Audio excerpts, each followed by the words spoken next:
តន្ត្រីសំដីល្អមានពណ៌យ៉ាងណា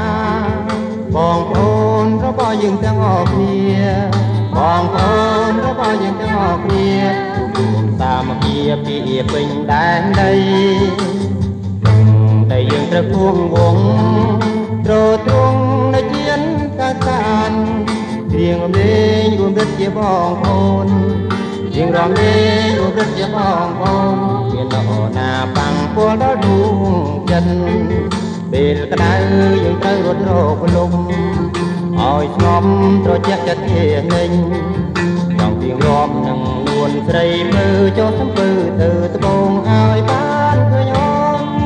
ពួកយើងអ្នកលេងតន្ត្រីសំដីល្អមានពណ៌យ៉ាងណា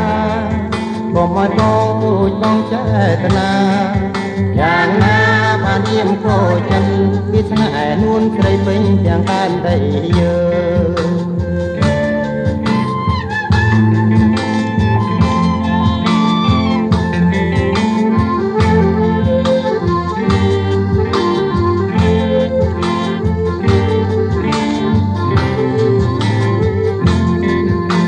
ពួកយើងពីមុនចិត្តល្អ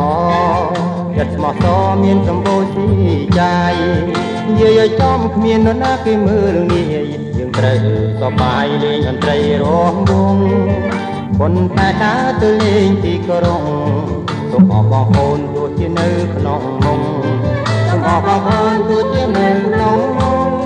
ទោះជាអ្នកខ្នាឬមួយជាអ្នកក្រុងសូមអរក្រជុំណាប់ពេលយើងខ្ញុំលេងមិនយំដូចស្មែយើងត្រូវ